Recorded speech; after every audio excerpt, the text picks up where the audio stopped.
Акыркы жылдары Ордо каланын инфраструктурасы жакшырып, бийик имараттар, бири-бирине окшогон көп кабаттуу үйлөр салына баштады.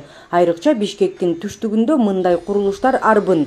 Ордо каланын түштүк зонасында эле 30га жакын компания үйлөрдү салып келет.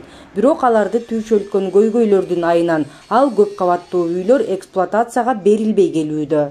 Ошол постановленияны бир адамга bir суткасына 430 литр тарифин коюп койду. 430 литр суу колдонот деп.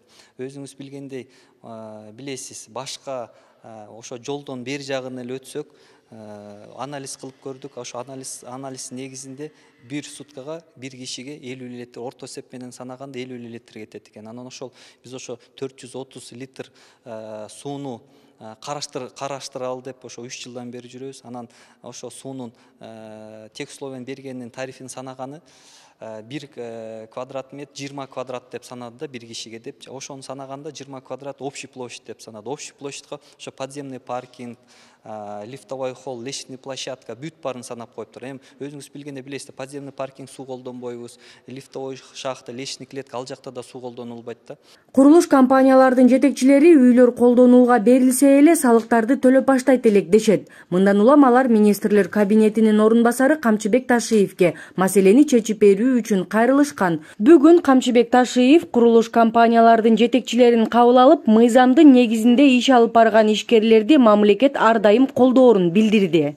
Иштей бериңиздер, ишиңиздерди жасай бергиле, бирок мыйзамдан четтебестен, мыйзамдан чыкпастан өзүңөрдүн налогуңарды төлөгүлө, иштей бергиле. Баягы кармыш кылып алган городской службалар бар. Биз аны билебиз. Жерди бөлүп бергендер, стройкага уруксат бергендер, подключениеге уруксат бергендер, булардын бардыгы боюнча эгерде силерде кандай бир маалыматтар болсо бизге бериңиздер. Биз чара көрөбүз. Бул биздин урматтуу президентибиздин биздин мамлекеттик органдардын алдына койгон талабы да ушундай. Предпринимательдерге, иштеп аткан адамдарга тоскоол болбосо жардам бергиле деген.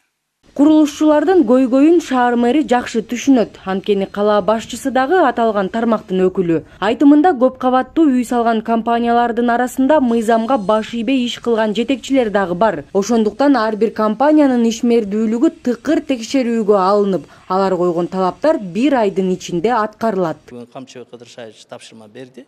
Ошол тапшырма менен чекесинен туура болсо биз колдоп беребиз, законду бузуп койсо тартипке чыгарабыз. Мына Камчыбек Кыдыршаевич тапшырма берди, 1 айдын ичинде деди. Бул 18-жылы кабылган Кор кеңештин чечими экен. Мен келгениме 4 ай болду. Бул маселеде мен курулушчуларды колдойм. Белгилей кетсек, курулуш компаниялардан түшкөн салык өлкө экономикасынын негизги булактарынын бири болуп саналат. Андыктан ак ниет иш алып барган ишкерлерди колдоого алуу мамлекеттик саясаттын артыкчылыктуу багыттарынын бири.